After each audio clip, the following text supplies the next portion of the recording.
నమస్తే. తిరుపతిలో ఘోర ప్రమాదం జరిగింది. 6 భక్తులు మరణించారు. సుమారుగా 50-60 మంది గాయపడ్డారు. చాలా పెద్ద సంఘటన ఇది చరిత్రలో. ఇది పెద్ద చర్చనీయాంశమైంది. ముఖ్యమంత్రి గారు వచ్చారు, డిప్యూటీ సీఎం గారు వచ్చారు, ప్రధాన ప్రతిపక్ష నాయకులు కూడా వచ్చారు. మృతుల కుటుంబాలను పరామర్శించారు, గాయాల పాలైన వారిని పరామర్శించారు, వారి స్టేట్మెంట్లు ఇచ్చి వెళ్ళారు. చంద్రబాబు నాయుడు గారు అయితే సింపుల్గా 2 అనామకుల్ని, పెద్దగా సంబంధం లేని వారిని సస్పెండ్ చేసి చాలా గట్టి యాక్షన్ తీసుకున్నాను అనేటువంటి సందేశాన్ని పంపేందుకు ప్రయత్నం చేశారు. దానితో పాటుగా 25 లక్షల రూపాయలు ఇవ్వాలని, గాయపడిన వారికి 5 లక్షలు 2 లక్షలు అలా ఇవ్వాలని ఆదేశించారు. ఆయన వెళ్ళిపోయారు. ఆ తర్వాత పవన్ కళ్యాణ్ గారు వచ్చారు, అందరినీ పరామర్శించారు. ఆయన ఘాటైన స్టేట్మెంట్ ఇచ్చారు. జరిగింది చాలా పెద్ద తప్పిదం.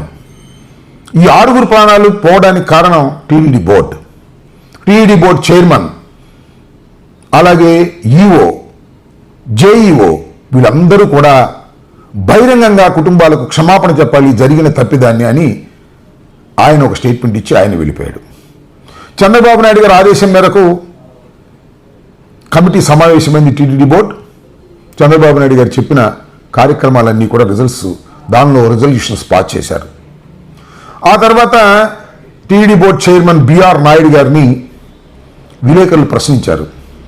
ఏమంటే డిప్యూటీ సీఎం గారు క్షమాపణ చెప్పమన్నారు కదా, చెప్తారా అని.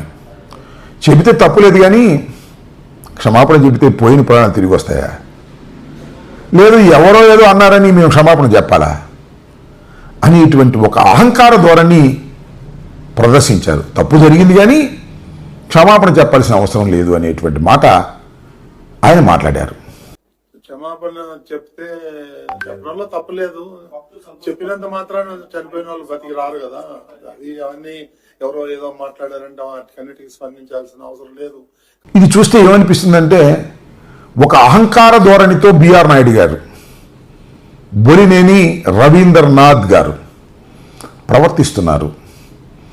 ఏదో డిప్యూటీ సీఎం చెప్తే మేము చెప్పాల్సిన అవసరం ఏంటి, చంద్రబాబు నాయుడు గారు చెప్తే మేము చెప్తాం కానీ అనేటువంటి ఒక అంతర్లీనమైనటువంటి భావాన్ని వ్యక్తం చేసే ప్రయత్నం చేశారు. దీన్ని ఎందుకు నేను మీకు చెప్పదలుచుకున్నానంటే, పవన్ కళ్యాణ్ గారు ఏమంటున్నారంటే, సనాతన ధర్మాన్ని కాపాడడానికి నేను కొత్తగా అవతారం ఎత్తాను అంటున్నారు. బిఆర్ నాయుడు గారు, చంద్రబాబు నాయుడు గారు ఏమంటున్నారంటే, సనాతన ధర్మాన్ని అడ్డం పెట్టుకుని దేశాన్ని దోచుకుందాం అనుకుంటున్నారు. That is the difference. మీరేమో కాపాడాలని అనుకుంటున్నామని మీరు చెప్తున్నారు, వాళ్ళేమో దోచుకుందాం అనేటువంటి మాట వాళ్ళు అంటున్నారు. మీ మాట వారు వినడం లేదు. వినుకోకుండా తన ధోరణిలో తాను వెళుతున్నారు. మీరు మళ్ళీ రియాక్ట్ అయ్యారు ఎక్కడో నేను చూశాను. నేనే క్షమాపణ చెప్తే వాళ్ళు చెప్పడానికి ఏంటి అభ్యంతరం అని మీరు అనుకుంటున్నారు. నేను ఈ రోజున అడుగుతుంది, టీటీడీ బోర్డు పాలక మండలి చైర్మన్ గారు కానీ, సభ్యులు కానీ, ఈఓ కానీ, ఏఈఓ కానీ, మీరు ప్రెస్ మీట్ పెట్టి క్షమాపణలు చెప్పండి. నేను క్షమాపణలు చెప్పినప్పుడు మీకు క్షమాపణలు చెప్పడానికి నామోషి ఏంటి? బాధ్యత తీసుకోండి, బాధ్యత తీసుకోవాలి. బిఆర్ నాయుడు గారు చంద్రబాబు నాయుడు గారు చెప్తారు తప్ప, మీరు డిప్యూటీ సీఎం అయినా, మీరు వాళ్ళు గెలవడానికి కారణమైనా వాళ్ళు మీరు చెప్తే చేయరనే విషయాన్ని మీరు గమనించలేదో నాకు తెలియదు. అయినా ఇది కూటమిలో అంతర్గతమైన వ్యవహారం అయినప్పటికీ కూడా ఉన్న వాస్తవాలను ప్రజల ముందుకు తీసుకురావాలనే ఉద్దేశంతోనే నేను ఈ విషయాలు మీ ముందుకు తీసుకొస్తున్నాను. దీన్ని ప్రజలు గమనించాలని మనవి చేస్తున్నాను.